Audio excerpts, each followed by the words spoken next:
Racists don't give a about religion. What made this particular kind of racism so hard to see? The British government are suppressing information about the Holocaust. When terrible stuff happens to Jews, they must be in some way responsible. Maybe they deserve it. They kind of deserve it, yeah. A few times this season, I've mentioned the 3 books that have been the most influential in my journey of Jewish advocacy. One is People Love Dead Jews by Dara Horn, who was on this show twice. One is Israel by Noah Tishby, who will be on the show next week. And the third, the one book I wish was required reading for everyone on earth, is Jews Don't Count, written by my guest today. He is a multi-talented creative whose career spans numerous genres and mediums, from sketch comedy to children's books to soccer anthems. He's been a fixture on British TV and radio for decades, which is probably why most of you haven't heard of him, but he was technically born in America, so I think we're free to claim him as ours. Sorry about the soccer thing. Please welcome from across the pond, author, comedian, filmmaker, and public Jew extraordinaire, David Baddiel.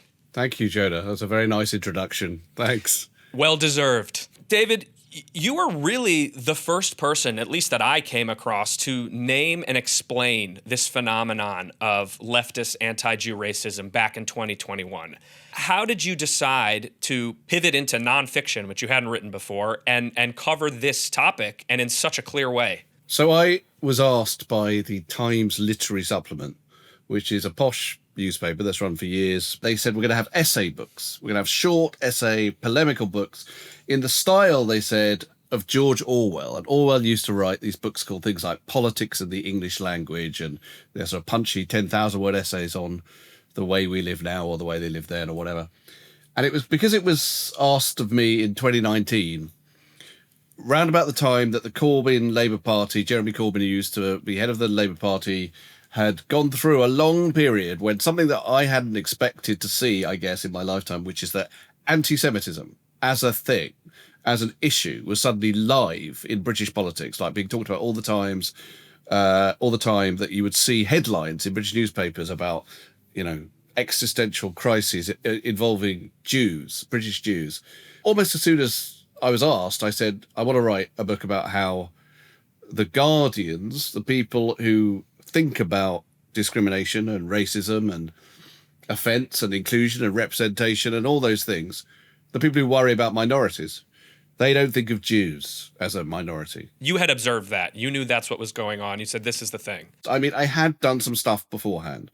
So in soccer, and I talk about this in the book, there'd been a thing that my football club, which is called Chelsea, every so often there's another club called Tottenham, right, and they're perceived as a Jewish club, and every so often there'd be unbelievable anti-Semitic abuse using what I call the Y word. We can perhaps go into very specifically why I call it the Y word, but for this podcast I will use the word Yid. There'd been a lot of this very extreme anti-Semitism built around the word Yid, involving also chants about Auschwitz and all sorts of things. Oh, wow. Because it wasn't a shock to me that there were anti-Semites at soccer matches.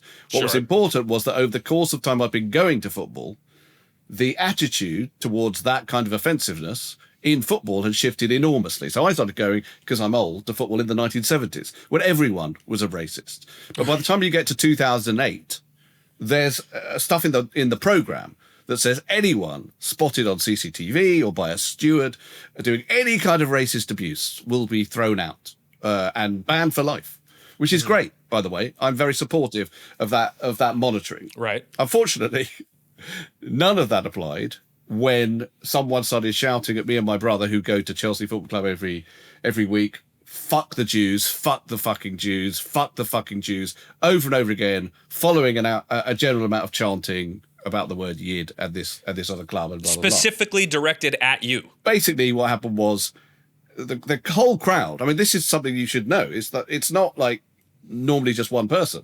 It's like 30,000 people are chanting Yiddo, Yiddo, Yiddo, this very, very violent sort of Jewish, anti-Jewish chant. And I'm used to that. But then on this one particular time, a guy behind me started shouting, fuck the Yids, fuck the Yids. And then when we turned round to sort of say, like, come on, mate, that's enough, he started specifically going, fuck the Jews, over and over again. And actually in my book, because I always like to humanize things, I say my older brother, who I very much look up to and think of as a surrogate parent, because my parents were unbelievably neglectful. He stood up, this guy, and he said, "Shut up, fucking shut up," to this guy. And there was then a sort of to and fro for a while. And then the guy did sit down, and my brother sat down, and he said, "I think I'm going to cry." And I still find that kind of deeply moving. But the important point really, as I say, is not that there was an anti-Semite at a football match. The important point is that no one did anything. And when me and my brother tried, which we did, to contact the club, to contact the stewards, to contact Kick Racism Out of Football, which was an organisation, to talk to them about this, we were met with kind of like, well, you know, wow. Is it really a thing?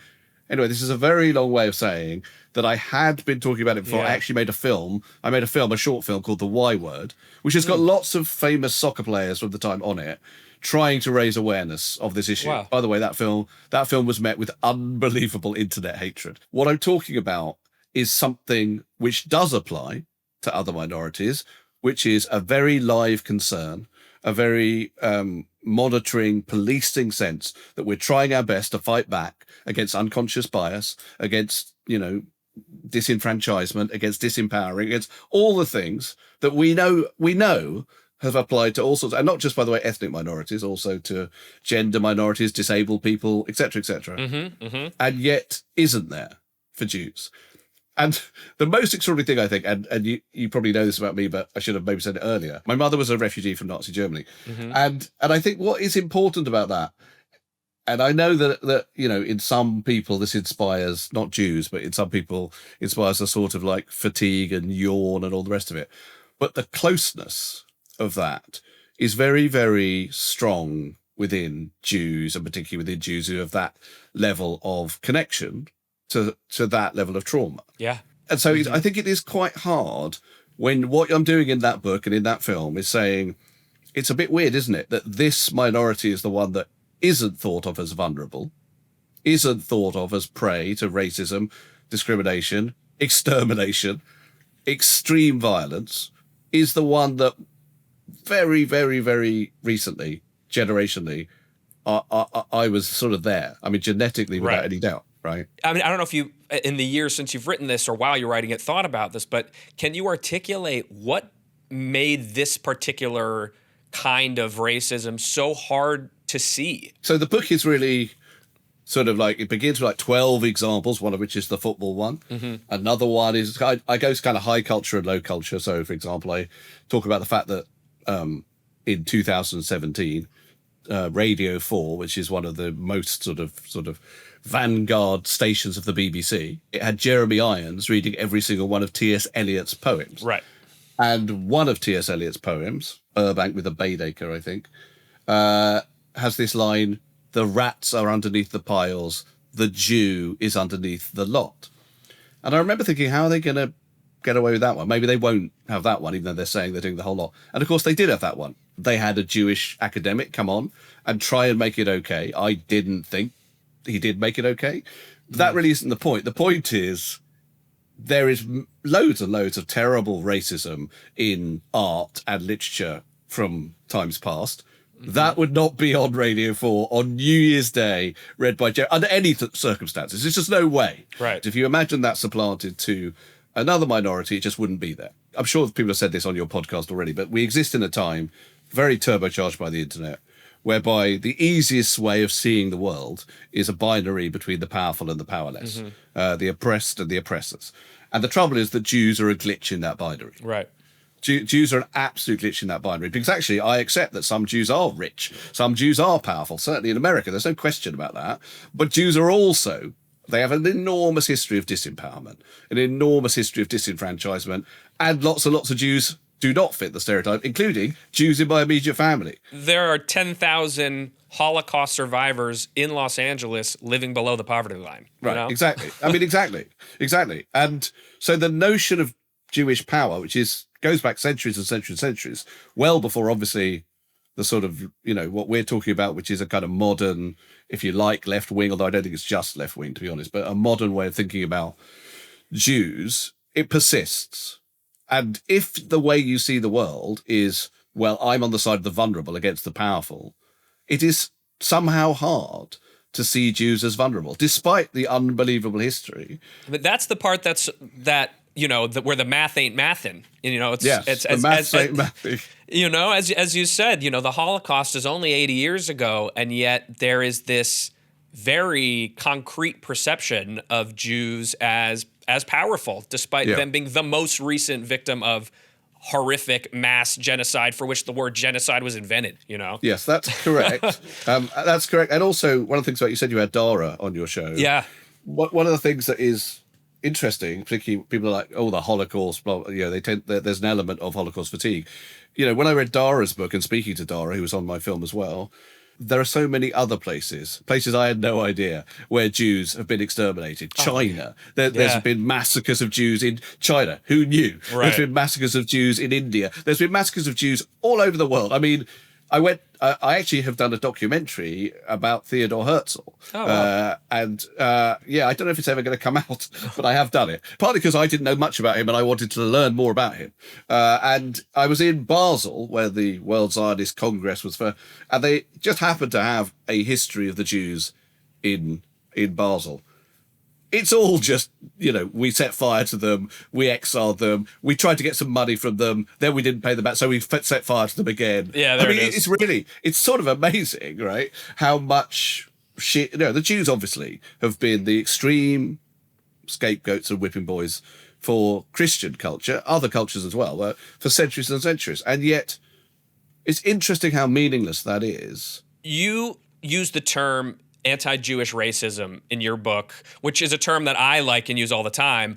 You use it more in your book than I've heard it used collectively ever. Yeah. What do you think the aversion is, even from Jews and Jewish organizations, from calling it what it is, which is a form of anti-Jew racism? Racism as a word seems to be ring-fenced, particularly in America, for people of color. If you asked me, what was the one bit in Jews Don't Count that got through, that maybe landed with people who don't really get it? It's a bit where I say that most people think that anti-Semitism, calling it that for the moment, that anti-Semitism is religious intolerance. Right. That's what they think it is. They think that's why all those people were killed in the Holocaust. But that's wrong, and I can prove it's wrong because I am an atheist, and that would make no difference to the Nazis. They would still be shot immediately by the Gestapo. And in fact, my great uncle who died in the Warsaw Ghetto was, as far as I'm aware, an atheist. He certainly wasn't an observant Jew. And though not just the Nazis, those men chanting "the Jews will not replace us," right, with torches in Charlottesville, they would not ask me if I kept kosher before they set fire to my house. Right. So the point is, racists don't give a fuck about religion.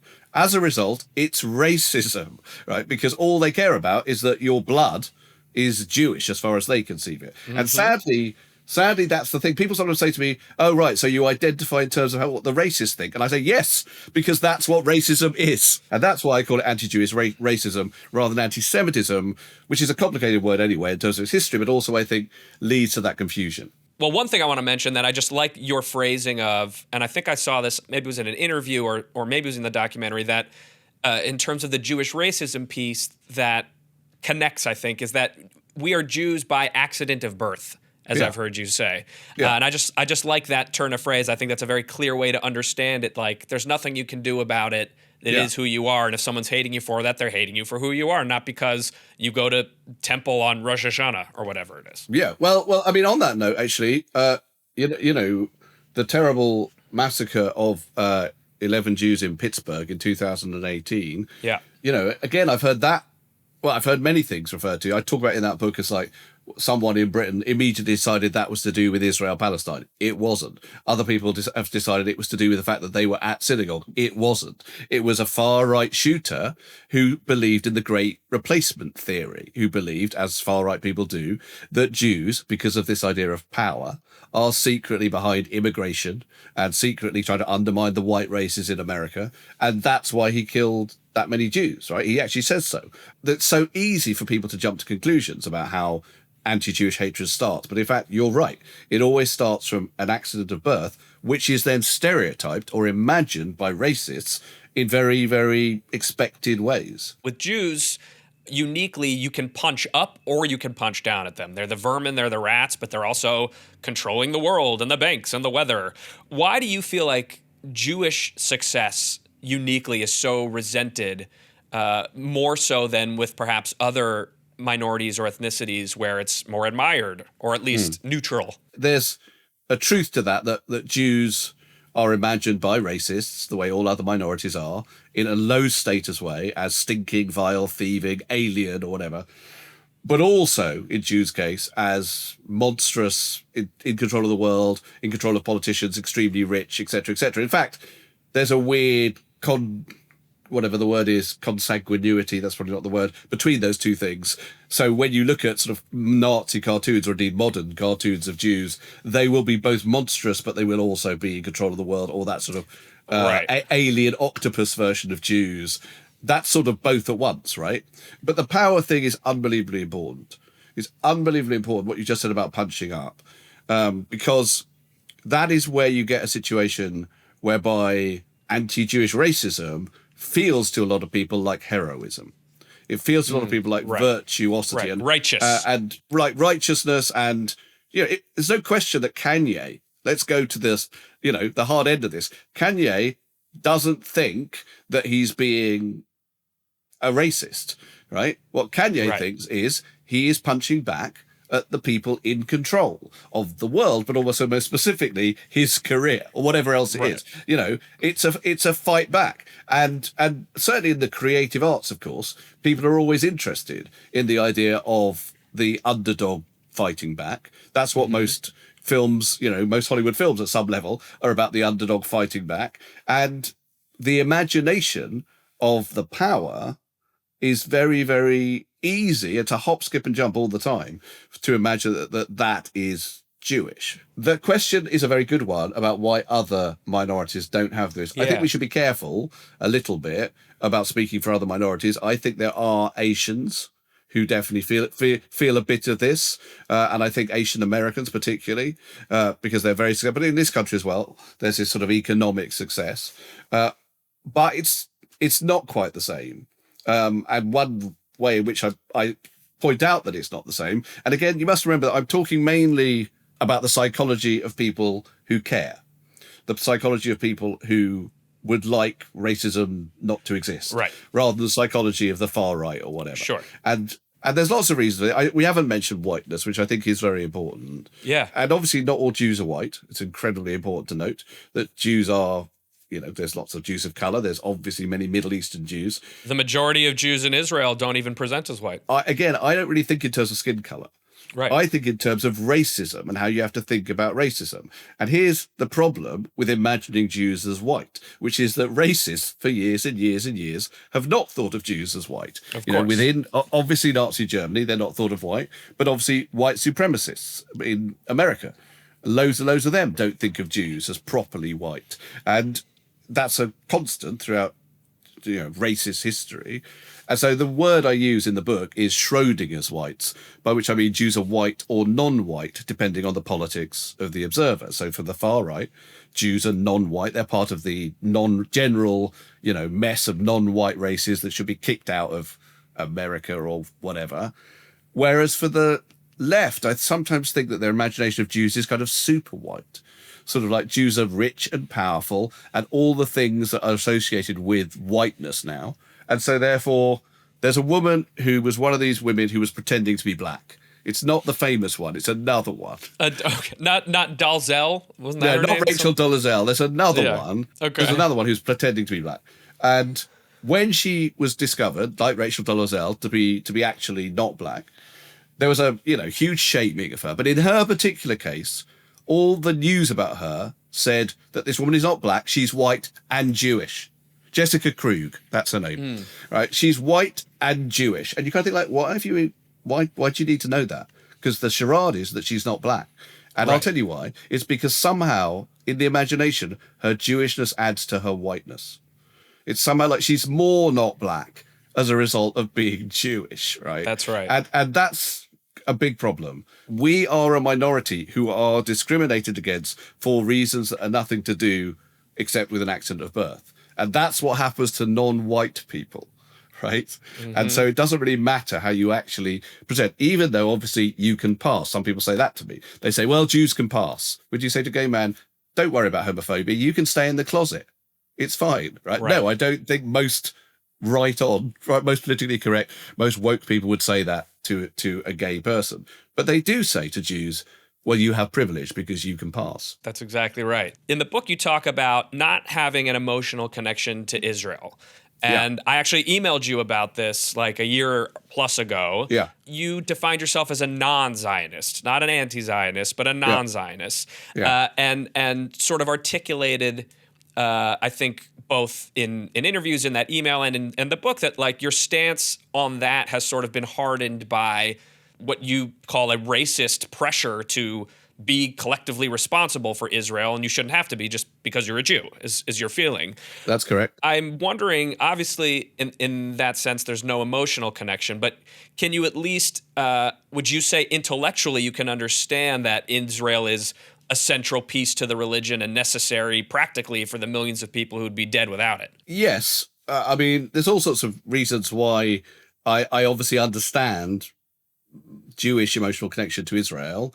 And I obviously, when people talk about, Israel, they sort of like don't realize that it just exists as a thing. So there are 7 million people there who obviously the idea of them being destroyed is a problem, right? For people who just imagine that, like, yeah, that's the way to sort things out. Here's the thing. As you know, in Jews Don't Count, I'm trying to say, can we imagine Jews, please, as we imagine other minorities? And other minorities, and I know other minorities have more countries, so it's slightly different, and the focus isn't so great. But basically, other minorities are never held beholden in whatever way, pro or anti, to a host country or a heritage country 4,000 miles away. Right. I am quite close friends with a British Chinese comedian called Phil Wang, Chinese heritage comedian. Brilliant comedian, by the way, if anyone's watching. And I'm not aware of any person, but certainly not any person of the left who would ever go up to Phil Wang and say, can you just tell me, before we carry on, can you just tell me how you feel about the Chinese government's treatment of the Uyghurs? Can you talk? I want to know, because I can't really be friends with you or no. But that's never going to happen to Phil Wang. Right. And until that does happen to Phil Wang, I will continue to say, I don't have to give you, not you, Jonah, but the people who endlessly demand it of me. There's endlessly people say, why haven't you spoken out about my position on Israel-Palestine? Because the truth is, it's interesting. I did interview, this is what I was going to say about my documentary, someone called Miriam Margolyes, who's a very famous actress here. Miriam Margolyes is virulently anti-Israel. And what I noticed in my conversation with her is that what she is also is much, much more connected to Israel than I am. She feels very connected to Israel. She feels very like, they are my people, she said at one point. And I don't know how you, she said to me, could be so like, unbothered about what your people are doing in your name. And what I thought is, well, that's not how other minorities feel. Other minorities, and it's an extremely important thing in anti-racism, if they live somewhere, that's what they are. They're British, right? Right. Or they're American, or whatever it might be. And it's very important in the way we think about immigration and cultural assimilation and all that stuff, that we don't carry on thinking of these other minorities as primarily actually this other country, right? So that's essentially my position. And I continue, even in the face of it being, I admit this, by the way, that position, which held for a long time, and I still hold it, but it's kind of overwhelmed now by something that I can't hold back, which is people sort of like deciding anyway, Israel and Palestine is such an important thing to talk about now, that you can't have this position. Like, I think, well, I'm still having it. Have your feelings or connections shifted at all since October 7th? This is what happened with October the 7th, which I think is more of an emotional thing than anything else, which is obviously I was moved and upset by what happened, obviously, and I did speak about it on the BBC. I think I was moved in a very particular way, which was, and I think this is partly to do with how I view Israel to some extent, which is a country that doesn't feel to be very Jewish in the way that I think about Jews, right? Right. And here's how I can explain that, is that Jews Don't Count only quite recently came out soon after October the 7th, it came out in Israel, in Hebrew. Right. And I was being interviewed by Haaretz, the big progressive newspaper there. And the journalist, the young journalist who was interviewing me, I said to him, why do you think this book, because I was a bit pissed off about it, why do you think this book hasn't come out in Israel until now? I said, is it because in the book I'm quite not dismissive of Israel, but I make clear that it's not a country that I feel immensely connected to. There's quite a short chapter about Israel and all the rest of it. He said, no, I think it's not that. He said, I think it's because your book is about how Jews should be seen as a minority, a proper minority. In Israel, they're not a minority. They're the majority. Right. And I never really thought about that. And I said, oh, right, that's interesting. I said, but is it the case now, and maybe that's to do with the book coming out now, that October the 7th made Jews in Israel feel like a minority, even though they aren't a minority? In fact, what I then said was, is it the case that October the 7th, for perhaps the first time, made Israelis feel like Jews? Now, that's an incredibly bleak view of Jewishness, because what I really mean is you have to be in a pogrom to understand what it means. But remember, my mother was born in Nazi Germany. Yeah. I'm not an anti-Zionist. I'm not a pro-Zionist, but I would say that the element of Israel that is kind of macho, that is kind of like, you know, fairly gun-toting, fairly kind of like bronze, blah, blah, blah, whatever, doesn't feel very Jewish to me. And I know it might be stereotypical of me to imagine Jews have to be all nebbishy. I mean, you look fairly ripped, to be honest. Well, thanks. But isn't that racist of you against Jews? I don't think it's racist. I think it's okay. Let me tell you a joke, right? So actually, let me tell you 2 jokes. Is that okay? Even better. I used to do a joke about how my best friend, this is true actually, my best friend, he was Jewish, in his later life became a Buddhist. So a Jewish Buddhist, that's like someone who believes you should renounce all your material possessions, but still keep the receipts. And I used to do that joke. And then I decided not to do that joke anymore, because with my, you know, expanding consciousness about Jewish stereotyping and racism, I thought, no, that plays into Jewish stereotypes about Jews and money. So I don't do it anymore. But I was once asked on a radio show about Jewish comedy, and I noticed that all the other people, and they weren't Jewish, were doing jokes about Jews and money. And I thought, no, I'm not going to do a joke like that, even though I know loads. I'm going to do this joke. And the joke was, there's an Englishman, a Frenchman, and a Jew on a park bench. And the Englishman says, I'm so tired and thirsty, I must have beer. And the Frenchman says, I'm so tired and thirsty, I must have wine. And the Jew says, I'm so tired and thirsty, I must have diabetes. Now, you might think it's not a racist joke. What it is, it's a joke. It's a Jewish person making a joke about stereotypes of Jews that I'm happy to play with, because I don't think that stereotype of Jews, that we're all hypochondriacs, it's not going to lead to any Jewish houses being burnt down.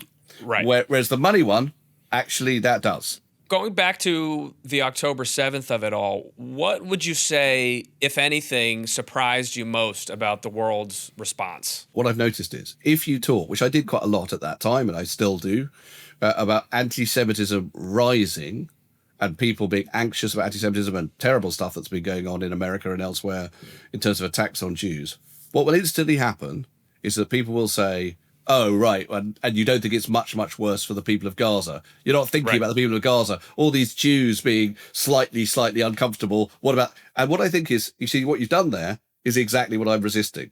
What you've done there is assumed that American Jews or British Jews, that their situation needs to be compared with Israel-Palestine, right? And it's almost impossible now to try and just talk about rising anti-Semitism, or indeed anti-Semitism in any way, without people immediately accusing you of not caring about terrible stuff happening to Palestinians, right? And of course, I do care about that. I do think it's terrible. I do think everything should be done to stop that happening, is what I think. But I also think one should be able to talk and define and explore and challenge anti-Semitism and indeed its rise without that being immediately undercut with a comparison that, in my mind, is not really a comparison.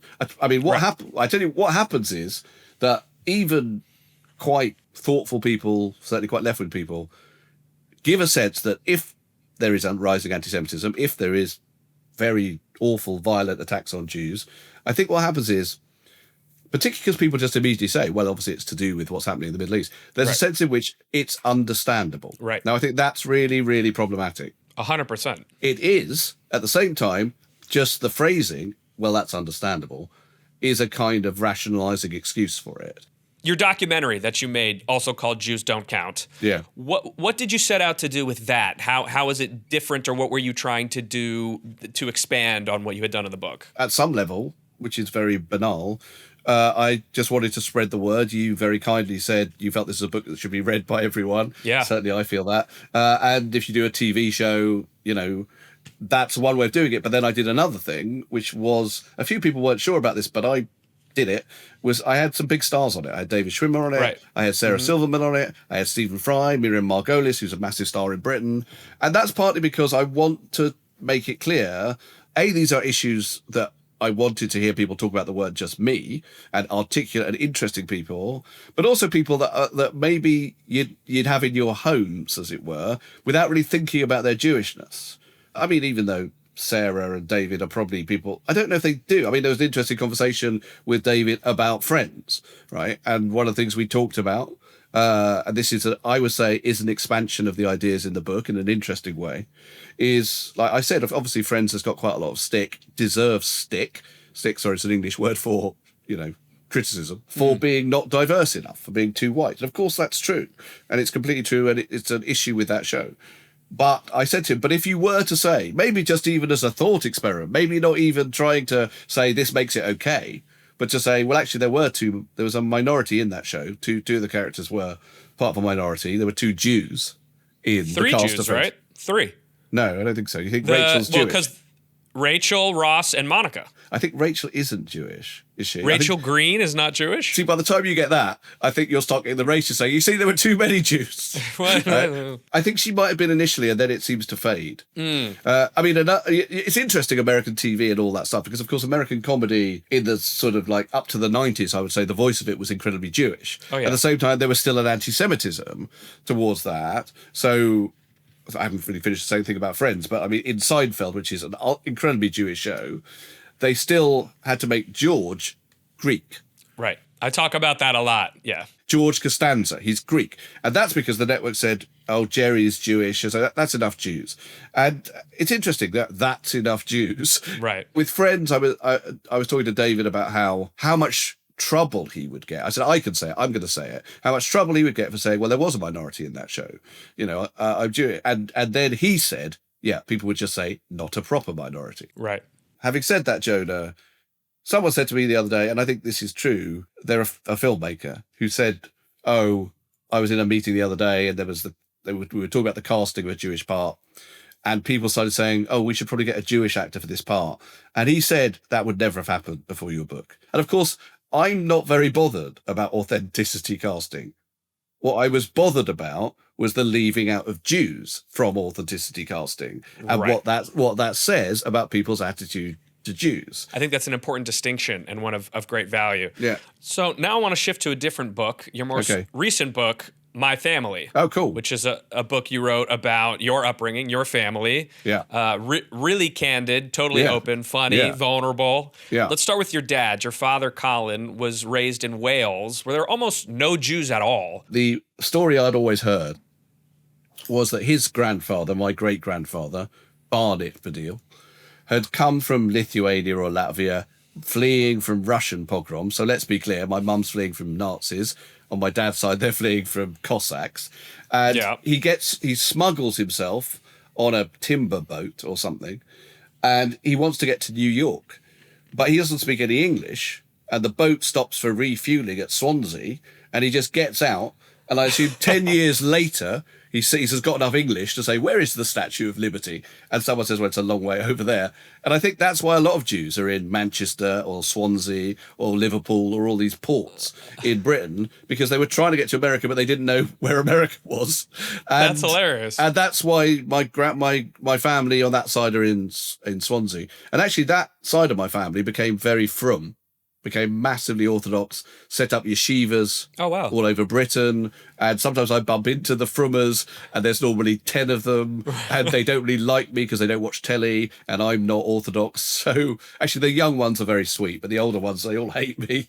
Was your father's experience growing up of being like an extreme isolated minority, or he felt like, he had community and that wasn't really part of what he imparted to you? One of the things about the book is I'm trying to make it clear to people how mixed up a Jewish childhood is in London in 1970. And so my mum and her parents are really the only side of my family who get away, who aren't murdered.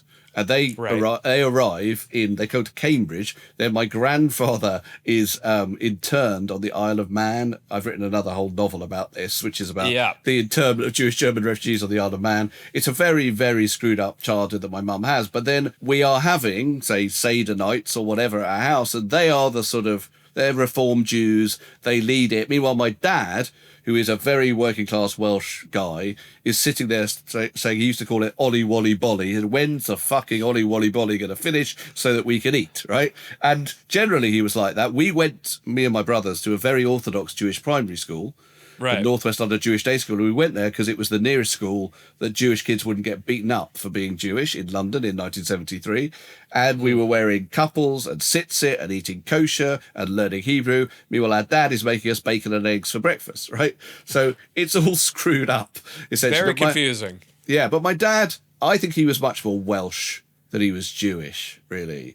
But he was Jewish. I mean, obviously he was Jewish, but I mean, I wouldn't say that was at the core of his being. It was more at the core of my mum's being, I think. So let's talk about your mom. As you mentioned, she and her parents escaped Nazi Germany in August of 1939, like just slipping through. Yeah. And I know your grandfather was impacted on Kristallnacht. Yeah. Can you tell me about that story? As far as I can make out, my grandfather they came from a beautiful place, or it was beautiful then, called Königsberg. It's now called Kaliningrad. It's not beautiful because it was bombed to fuck during the war, and it's in Russia.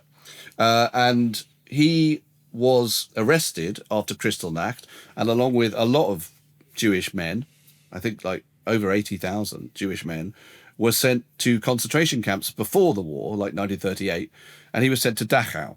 And as far as I understand it, my grandmother basically sold all they had left, which wasn't very much by 1938, because it had already been taken. It had already by the been Nazis? Stolen. It already been. When I did a show called Who Do You Think You Are, which is a ancestry show, and I actually went to Kaliningrad. I saw the stumps of my grandparents' brick factory. They owned a brick factory there. It was amazing, actually. And I also met a woman, a very sweet woman, who said that her dad, she cried as she told me, her dad, who was non-Jewish, had carried on trading with my grandparents' brick factory after that was illegal, because he liked my grandfather and wanted to give him something. But basically they had nothing left. And what they had left, my grandmother sold it in order to bribe the authorities to get my grandfather out of Dachau. And when he got out, they had an incredibly small window of time to try and get out of the country. They were trying to get to New York as well, but they didn't get there. And yeah, I mean, the letters are just so terrifying because they essentially are letters from the Jewish Refugee Committee in London saying, yeah, if you can get your visas, and if you can go to Berlin, these are Jews being asked because they lived in Königsberg a long way, then we will give you entry to Britain. And then they have a baby, which is my mother, and they get another letter saying, okay, we'll try and get a card for your baby so you can go. It's just terrifying, right? Wow. I know. It's so I find it really difficult at some level to imagine it. Of course. How much did your grandparents speak to you about this stuff? Well, I was young. I think I tell a story in the book. There was a show in Britain called Dad's Army, and it had a theme tune. It was about the Home Guard. It was a sitcom about this sort of old men who tried to defend England from attack in 1940. It was a comedy show, and it used to have a song that began, "Who do you think you are kidding, Mr. Hitler?" And that was really my own sense of like the Nazis when I was really young. I didn't really understand them as a terrible force. And then I spoke to my grandmother one day, and I said to her, "Oh, did you have any brothers and sisters?" And she said, "Oh, you'll have to ask Mr. Hitler what happened to them." And I remember thinking, what, that guy they sing about on Dad's Army? And then later on I realised she meant Hitler. And that was one of the first times that she spoke to me about it in a way that meant my brothers are lost. They are lost, right, because of Hitler. And when I start to think about that properly, this woman who wasn't even that old then, she would have been in her 60s. I am 61 now. I mean, that's one of the things, right? Like, how old are you, Jonah? I'm 38. Okay, so you're still quite young, but you'll still know what I'm talking about. When you're young properly, I'm speaking to my grandma when I'm like 9, asking her that question, right? The war This would have been in the 70s or whatever. The war seems like years and years ago. But now I realise that I was born 19 years after the war ended. 19 years ago now, I can remember the TV shows I was doing in Britain like they were yesterday. I mean, it really feels like no time at all. So my grandparents, I now understand, they were in this country and their brothers and sisters had been murdered yesterday, as far as emotionally they felt, right? And so obviously it was really hard to talk about it, and they didn't talk about it. My grandfather actually was in and out of mental hospital with depression. What I often think about that is I've had depression in my time, but I always think I always feel like imposter syndrome with depression, right? Because I think, what the fuck have I got to be depressed about? But meanwhile, my grandfather, his whole family was murdered, right? So fair enough that he was depressed. Right. The main thing in my family, the memoir, is it's really about my mum. And my mum had an affair that she had with a golfing memorabilia salesman. And the way that she became obsessed with golf memorabilia as a result of this and transformed our lives, which had nothing to do with golf. We were a soccer family. Suddenly, everything in the house is a golfing memorabilia ornament. She sets up a business called Golfiana. It's unbelievable. And later on, I find erotic poems, essentially about golf memorabilia that she's written, etc., etc. That's also the name of the golf memorabilia store of her lover, right? It's the same name? That's correct. She sets up a business, bless you for knowing that, called Golfiana. Oh, yeah. The way she showed this guy that she was in love with him was to set up a rival golfing memorabilia company, right? But the reason I bring it up now, the book is mainly, I hope, funny, although it's funny, sad, but funny. Yeah. But there's a bit in the book which is very typical of the way that I think now and maybe didn't when I was younger. My mum, in her subconscious, had notion of this other life that she would have had if Hitler had never existed. She was from a very wealthy family, a society woman. She'd have married some kind of Austro-Hungarian Jewish prince. And she didn't get that. She got my dad, who was an unbelievably working class, unbelievably sweary Welsh bloke. And so this affair, I think that was the nearest thing she could get to this Austro-Hungarian prince. So I think when she said that affair meant that I was living a good life, I think she meant her good life, the one that was stolen from her. I think that's what she means. I found it interesting. I forget if this was in the book or if I was reading something about the book, but even just the notion of golf as being this thing that, Jews were not always welcome at. Yeah. And like that being the thing that she sort of became obsessed with. No, I think the psychology of that's really interesting. I think that's unquestionably part of it. Jews were basically not allowed into golf clubs in Britain until, I don't know, the 90s, right? And I think unquestionably my mum was possibly always, in a very subconscious way, trying to protect herself from the possibility of more anti-Semitism. And one way of doing that was to fall in love with a man who felt very un-Jewish. Right, so much so that he was part of this very un-Jewish milieu, golf. Yeah. Okay, so moving back to The Secret Purposes, 2004, German refugees in Britain, very much like, Japanese people in America, were interned because the government said, they might be spies. Yeah. Clearly, this was impactful on you as you wrote a book about it. How much of that book is directly biographical of your grandfather's experience? How much of it was research? How much of it came from him? I'm just curious about it. It's not that biographical. It's inspired by my grandfather's experience and by the fact that I didn't really know until I discovered that my grandfather had been interned about this kind of secret British history of the way they treated Jewish refugees. So there's 100,000 Jewish refugees in Britain in 1940, and very similar in a way to sometimes like migrant hysteria happens now. The right-wing tabloids are sort of whipping up this storm about them, and one reason they can do that is the British government are suppressing information about the Holocaust, and the reasons for that are very interesting in themselves, and they're quite anti-Semitic. And so I'll come back to your question, but there's a very interesting thing I discovered, which is in that book, a real thing, which is in that book, which is that a memo went out, and the memo says, and it's a real memo, that atrocities, as put out by the Ministry of Information, they must only be described as things that happen to what the memo calls indisputably innocent people. And then it goes on to say, not violent criminals and not Jews. Right? That's a real memo from 1940 to the Ministry of Information in Britain, i.e., don't talk about Jews and terrible stuff happening to them because we're not sure they belong in the category of the indisputably innocent. And British people will only respond if we can think that they are, which I would say at some level sums up everything we've been saying, by the way, about 100%. Jews not counting. There's a basic sense that when terrible stuff happens to Jews, they must be in some way responsible. Maybe they deserve it. They kind of deserve it. Yeah. But the interesting thing about it is that the Isle of Man was somewhere where they just basically, Churchill in 1940 said, just arrest all these Germans in Britain, right? With no sense of like, well, obviously they can't be Nazis because they're Jewish, right? But he just did that. And then what the British did in a very British way was be quite lazy about it. So they put them in camps, but not concentration camps, just literally bed and breakfast hotels. That's where my grandfather was, behind barbed wire on the Isle of Man, but a big barbed wire. So the whole of one city would have barbed wire, and then they'd put them in bed and breakfast. And then the Jews, and this is the really interesting thing, did a very Jewish thing, which is in 6 weeks, Douglas on the Isle of Man is Vienna, right? In 6 weeks, there is lectures and recitals and art exhibitions. There are 6 Nobel Prize winners in Douglas on the Isle of Man in June 1940. The Amadeus Quartet meet on the Isle of Man. Kurt Schwitter's the greatest montage painter of that time starts working with sort of stuff with porridge and stuff. It's unbelievable. The Jews just turn it into this incredible cultural centre. And actually, my grandfather told me that he liked it on the Isle of Man, which is kind of weird. Of course, he was separated from my mum, his baby, and I don't know if you would like it to be separated from your baby and sent to an. Not the best. No. But he kind of liked it because it was interesting. I'm sure it was interesting.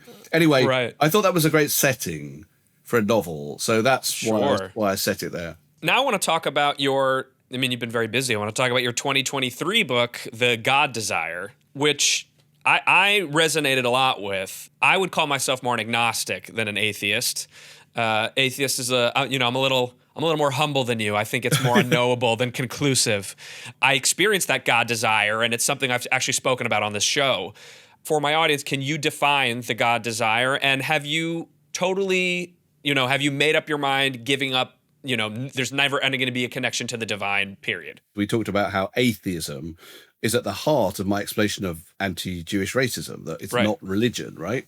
That was sort of the starting point for that book, which is that for me, Jewishness is definitely not about a supernatural Hashem. It's not about that, even though it sort of contains that, ironically, or indeed sometimes not ironically, because there's a section in the book where I talk about how moved I can get listening to Jewish songs and Jewish prayers and Hebrew, but it's still nothing to do. It's to do for me with survival and tradition and defiance, that stuff survives, not to do with the idea that God is listening to any of that stuff.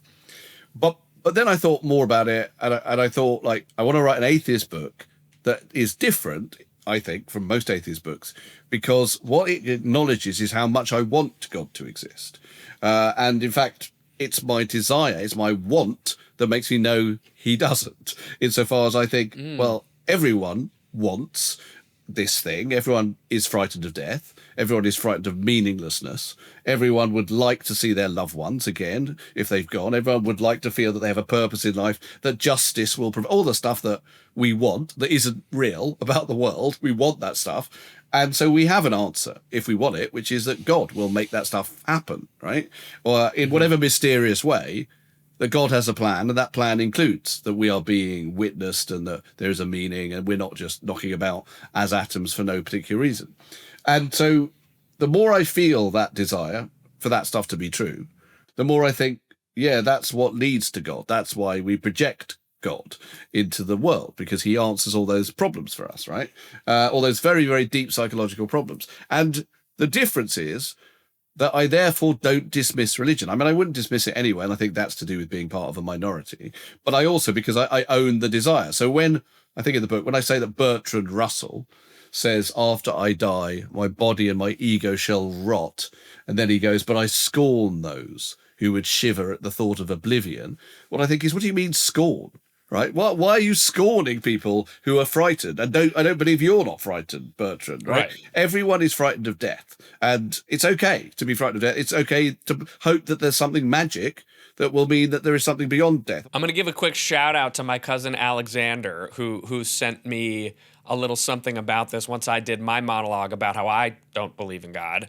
And he introduced me to some thinking by Heidegger, the famous Nazi philosopher. Yeah. But, you know, we're going to separate the art from the artist for a second. Yeah, I think if he was on Twitter now, someone would say, "This you," and have a picture of him with a swastika armband, and people wouldn't believe that. This idea that my cousin sent me, which is the notion that there is not a God as we, you know, picture this, you know, man with the beard, whatever, but maybe to experience the divine requires a certain level of attunement or openness to it in order to receive it. And by being closed to it and saying it does not exist, you are essentially closing the door on being able to be open to it should it exist. I would say I'm pretty open to it in a way, in that I, throughout the book, saying, look, I'd love to be able to find something that makes me feel that this is true. And the nearest I get to it is quantum physics, by the way. I know why I am fascinated by quantum physics. And that's because what I really want to believe in is magic. That, by the way, is what we all want to believe in when we believe in God. We want to believe that there is something beyond the material. Yeah. So in that sense, in terms of your Heidegger point, I think I'm pretty open to it. And if the door was there with the key and that was it, I would be rushing through it to meet God and then apologizing to him about all the stuff I said about how he doesn't exist. Fair enough. I'm open to it in a way, is what I'm saying. Yeah, interesting. Okay, so you mentioned earlier your podcast that you did over this past year. Yeah. A Muslim and a Jew Go There. Yeah. I think it's terrific, and there's a lot of great value in it. I think listeners of this show would really enjoy and appreciate those conversations. I thought it was really great. It was also really difficult. That's what I mean. I wanted to ask about that. Well, I'm probably the most well-known, or well-known for putting his Jewishness in the foreground person in Britain. Public Jew extraordinaire. Public as Jew I said extraordinaire. in the intro. And so, but I'm an odd choice for it because I'm not, as you know, I'm a non-Zionist. And what was problematic for me about it, and difficult, even though I think there were some very good episodes of that, was that Saida is very pro-Palestinian, and she therefore was one side of the argument, and I wasn't really this other side of the argument, right? So a lot of the time I'd be saying, well, I think what most Jews might be saying is, rather than necessarily just speaking for me. However, it was still a really interesting show and very interesting thing psychologically, which is, you know, whatever my position on Israel-Palestine, I would often not agree with her. And then there'd be an interesting thing, which I think people liked, which was, okay, we're just going to sit with the discomfort of disagreement. And that is something which I think people find really, really hard now. Absolutely. Because of social media. Social media, which has created this terrible, terrible thing, which is everyone is going to argue, which is fine, but not this, in public. Everyone is going to argue with a spotlight on them and lots of people watching, which means they can't argue in any kind of constructive way because it feels like a humiliation. If you lose, it's all about winning and losing. And that's why you've got this unbelievably toxic thing whereby it's just people shouting at each other because they feel, you know, triumphant or humiliated or whatever that stuff is. Instead of that, we managed, because it was a public place, a podcast, like sometimes we would really disagree. We couldn't find a place of resolution and we would just sit with, as it were, listening to each other's difference. And that was a good thing. And I think that podcast was really good from that point of view. And I certainly heard lots of stuff from Saida that was outside my normal kind of comfort zone and was really interesting. I haven't done it again. I haven't done a second series of it. And that's partly to do with the Middle East, which is like, I wanted to do a show, which the show sometimes was, about the general stuff, the general issues affecting these two communities, mainly in Britain, globally a bit, but every week it was just, because of when it started, relentlessly about Israel-Palestine. And after a while I thought, hang on, I don't want to talk about this every week because it's very, very grim, but also I've sort of built my whole, you know, non-Zionist castle on I'm not someone who feels that the way I talk about Jewishness and anti-Semitism is going to be all about Israel and all about the Middle East. And here I am doing that. And so after a while, I found that quite difficult. We might go back to it. I would prefer to go back to it when the terrible conflict is over. And Sure. who knows when that will be, so that we can feel that isn't what we have to talk about every week. I'm curious as to what kind of relationship the two of you had prior to the show. Were you already close? Was this like, we're going to jump in and just see how it goes with this person I don't know that well? What was the vibe? I did a film, which I would recommend you watch and your viewers watch if you can. It's called The Infidel. That was going to be my next question. So in 2010, I wrote a film called The Infidel with a brilliant British Iranian comic called Omid Jalili. And it's about a Muslim who discovers that he was biologically born Jewish, and he has a kind of comedy, nervous breakdown. And when that film came out in Britain, the producer, who's a guy called Arvid David, thought it might be a good thing in terms of the Muslim audience for that film to go and speak to Saida and get her to say a nice thing about the film. So we went and saw it at the House of Lords, which she was in. She's a baroness. Just for the folks who don't know, she's Britain's first Muslim cabinet member, like major politician, very, very well known. Yeah, she's first woman Muslim to be a member of the cabinet. She's an incredible voice for Muslims in Britain. Astonishing woman in loads of ways. Anyway, I'd never met her before this time. And we went and saw her. And all she talked about was another film called Four Lions, which I don't know if you know, but it's a very funny film about, it's a satire written by the guy who wrote Succession, Jesse Armstrong, about shit terrorists, about very, very bad sort of jihadi terrorists in Britain. It's a hilarious film, but it was annoying to go and see Saida, and all she did was say, yeah, I know you've done this film, but there's this other really funny film. I did a show which was about comedians mentoring people who weren't comedians. It was like a TV show for charities for Stand Up to Cancer in Britain. And so I was mentoring a priest and another comedian was mentoring Saida Varsi. And as soon as I saw her start to do stand-up, I thought, she's going to win. Because even though she's not a comedian, she's so got a voice, she's so got something to say, and she's brilliant at delivering it. And she did win. And I think we bonded a bit because I was like very positive about her. But no, we didn't know each other well, but we had met. So you've got The Infidel, you've got this podcast. Clearly, you have some sort of connection to the Muslim Jewish, connection. What is there in that for you? Why is that important to explore? I am interested in how one's identity as a Jew relates to other minorities. So, in a completely different way, my wife is Catholic. My best friend, or the person I've done most comedy with, is a devout Catholic, Frank Skinner. And one thing I've noticed about Catholics is that in Britain, they were for years a persecuted minority. There is something about that identity that makes them marked in some way. And that's the truth of all minorities.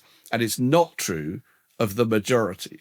And I'm sorry, white British people watching this, there might not be that many, but if you're just white and Christian and Anglican and British and you go to the Church of England, you might be a wonderful person in many ways, but somewhere or other that culture doesn't mark you, right? You're not freighted with it in the way we are freighted with Jewishness, and indeed Catholics are and Muslims are and whoever. Being a minority, it touches you very deeply, right? And that can be in loads of positive ways, including comically, right? Including musically, including whatever. But also you have to think about it in terms of racism that you're going to face. And so for me, Muslims are as much as that as anything else. Now, I know there's meant to be this big polarity between Muslims and Jews. I don't recognize that. And I also think, and in The Infidel, I try and theologically draw attention to this. We're utterly the same religion. I didn't really notice that, but I didn't know the Quran is basically the same stories as in the Old Testament. David, I'm going to leave it there because that's a great way to finish. Thank you so much for the time and for getting into all this stuff with me. You're doing amazing work, and we'll look forward to seeing what you come up with next. Thank you so much, Jonah. It's been a pleasure. It's been a long pleasure, but definitely a pleasure. I'll take it. Thanks for the time. Thank you very much. Cheers. Thank you to David Baddiel. Enjoy the Being Jewish book sales bump. Send me some crumpets. Our season is winding down, but I've got an exciting announcement about a new project coming up for summer, so stay tuned for that. If you want to be first in the know, make sure you're signed up for my newsletter, which you can do in the little box at the very bottom of beingjewishpodcast.com. And if you're watching this on JBS, make sure you follow the podcast on YouTube or audio so you don't miss it. That's it for me, folks. See y'all back here on the next jolly good episode of Being Jewish with me, Jonah Platt.